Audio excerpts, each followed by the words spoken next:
चलिए, पिछली वीडियो में हमने आपसे बात की थी स्विंग की, कन्वेंशनल स्विंग की, जो कि नई बॉल से एक स्मूथ एक चिकनी बॉल से होती है। अब हम बात करते हैं सीम की, और ये बात करना इसलिए भी जरूरी है क्योंकि बहुत से लोग कंफ्यूज थे कि यार बॉल मूव तो इंडिया के फास्ट बॉलर्स भी कराते हैं, फिर इंग्लैंड में क्या हो गया कि न्यूजीलैंड को ज्यादा मूवमेंट मिला था। जवाब ये है कि वो सीम फ्रेंडली ट्रैक नहीं थी, वो स्विंग फ्रेंडली कंडीशंस थी। न्यूजीलैंड के बॉलर स्विंग पे रिलाई कर रहे थे और इंडिया के बॉलर सीम पे। तो क्या होता है ये सीम मूवमेंट? तो उससे पहले जानते हैं कि क्रिकेट बॉल कैसे देखिए। लेदर क्रिकेट बॉल जो होती है वो दो हिस्सों में बनती है, राइट और लेफ्ट। और जो लेदर का कवर होता है वो होता है एक बहुत ही हार्ड स्फेरिकल ऑब्जेक्ट के ऊपर, जो उसको वेट प्रोवाइड करता है ताकि वो ट्रैवल कर पाए। और ये जो दोनों हिस्से होते हैं ना, ये स्टिच टुगेदर होते हैं। ये जो लेदर होता है ऊपर का, ये स्टिच यानी कि सिला हुआ होता है। कैसे? बहुत ही मोटे और बहुत ही स्ट्रांग धागे से। और इस स्टिचिंग को, इस सिलाई को कहते हैं बॉल की सीम। ये जो है, ये इस बॉल की सीम है। तो अब होता क्या है इस सीम से? देखिए, अगर बॉल का ये हिस्सा जो है वो पिच पर पड़ता है तो एक सर्टेन लेवल ऑफ बाउंस देगा। ये हिस्सा अगर बॉल का पिच पे पड़ता है तो वही लेवल ऑफ बाउंस देगा।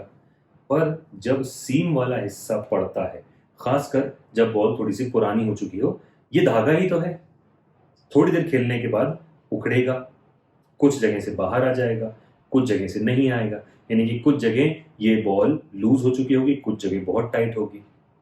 अब इस अनइवननेस ऑफ द सीम की वजह से जब बॉल सीम पे लैंड करती है, यानी कि सीधे लैंड करती है। याद करिए, जब हम स्विंग करा रहे थे तो बॉल को इधर या इधर रख रहे थे, पर जब हमको सीम मूवमेंट चाहिए होता है तो हम सीधी रखते हैं सीम। और जब ये जो सीम की अनइवननेस है, उस वजह से बॉल के मूवमेंट में या इनफैक्ट इवन बाउंस में जो वेरिएशन आता है, उस मूवमेंट को कहते हैं सीम मूवमेंट। सीम मूवमेंट किन जगहों पे कराया जाता है? सीम मूवमेंट जनरली वहां कराया जाता है जहां पिचेस या तो बहुत हार्ड होती हैं, या फिर वो पिचेस जहां पर क्रैक्स ओपन होते हैं, या वो पिचेस जहां पर घास ज्यादा होती है। आपने सुना होगा कि पिच पर घास बहुत है, बैटिंग करना बहुत कठिन होगा। क्यों होगा कठिन? वो इसलिए क्योंकि मान लीजिए घास का गुच्छा है, कहीं पिच पर प्रेजेंट है। अब अगर ये सीम उस गुच्छे के ऊपर गिरती है तो एक अलग लेवल ऑफ बाउंस देगी, और अगर उसके सिरे पर गिर जाती है तो एक अलग मूवमेंट दे देगी। अगर इस सिरे पर गिर जाती है तो एक अलग मूवमेंट दे देगी। यानी सीम जिस जगह लैंड करती है, उस लैंडिंग की वजह से जो बाउंस होता है ऑफ द पिच, जो वेरिएशन होता है, उस मूवमेंट को कहते हैं सीम मूवमेंट। अब याद रखिए, जो स्विंग थी हमारी वो हो रही थी एयर फ्रिक्शन की वजह से, यानी कि हवा में हो रही थी वो, क्योंकि हवा का जो दबाव है बॉल पर वो अलग अलग जगह अलग अलग टाइप से लग रहा था। इसलिए बॉल को स्विंग होने के लिए हवा में ज्यादा रहना जरूरी है। इसीलिए जब आपको बॉल स्विंग करानी होती है तो आपने अक्सर सुना होगा कि एक फुल लेंथ, यानी कि आगे की जो लेंथ है वो बॉल करनी होती है ताकि बॉल ज्यादा देर हवा में रहे, उसे स्विंग होने का ज्यादा मौका मिले। वही जब आपको बॉल सीम करानी होती है तो आपको लेंथ थोड़ी छोटी रखनी होती है, दो कारणों से। एक तो ऑब्वियसली क्योंकि आप चाहोगे कि बॉल मूव होके बैट्समैन को ऑकवर्ड करे, बाउंस का वेरिएशन हो। पर दूसरा बहुत इंपॉर्टेंट रीजन ये है कि आप जितना हार्ड सीम से बॉल को हिट करोगे डेक पर, उतना ही ज्यादा वेरिएशन होगा जो सीम मूवमेंट की वजह से होगा। और हार्ड हिट करने के लिए आपको शॉर्ट बॉलिंग करनी होती है। तो जनरली जो सीम बॉलर्स होते हैं, परफेक्ट एग्जांपल है मोहम्मद शमी आज की डेट में। अगर लॉन्ग हिस्ट्री ऑफ क्रिकेट देखा जाए तो एक बेहतरीन सीम बॉलर है जिनका नाम है ग्लेन मैकग्रा। ग्लेन मैकग्रा की बॉलिंग देखिए आप। ग्लेन मैकग्रा का पूरा डेविएशन बॉल के पिच होने के बाद होता था, सीम की वजह से। ग्लेन मैकग्रा बॉल को स्विंग नहीं कराते थे।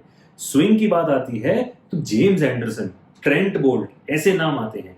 अगर हम पुराने खिलाड़ियों की बात करें तो स्विंग में वकार यूनिस ज्यादा बेटर थे, पर सीम मूवमेंट में वसीम अकरम ज्यादा बेटर थे। ये वो बॉलर्स हैं जिनकी लेंथ हमेशा good length, slightly short of good length, इस तरह की हुआ करती थी, क्योंकि इन्हें डेक को हार्ड हिट करना पड़ता था। आप शमी को भी देखेंगे तो शमी की नेचुरल लेंथ है गुड लेंथ या slightly short of good length, और ऐसी लेंथ से सीम मूवमेंट बहुत ही ज्यादा होता है। तो मुझे उम्मीद है कि अब आप समझ गए होंगे कि स्विंग और सीम के बीच में क्या डिफरेंस होता है, और ये भी कि इंडिया के बॉलर्स वर्ल्ड टेस्ट चैंपियनशिप के फाइनल में उतने इफेक्टिव क्यों नहीं हुए थे जितने न्यूजीलैंड के बॉलर्स हुए, क्योंकि वो स्विंग बॉलर्स थे और इंग्लैंड की कंडीशंस स्विंगिंग होती है। अगर आपको सीमिंग कंडीशन देखनी है तो साउथ अफ्रीका जाइए। अगर आपको सीमिंग कंडीशन देखनी है तो ऑस्ट्रेलिया के कुछ ग्राउंड्स पे जाइए। तो ये था डिफरेंस स्विंग और सीम के बीच में। स्विंग के बारे में अगर आपने हमारा वीडियो नहीं देखा है तो हमारे चैनल पर जाके देख लें। आगे स्पिन और रिवर्स स्विंग के जो वीडियोस आने वाले हैं उन्हें देखने के लिए क्रिकशाला को अभी सब्सक्राइब कर लें। हमारा साथ देने के लिए आपका बहुत बहुत धन्यवाद। हम कोशिश करेंगे कि ऐसे ही और एक्सप्लेनेटरी वीडियोस आपके लिए लाते रहें। तब तक आपसे विदा लेते हैं और जल्दी ही मिलने का वादा करते हैं।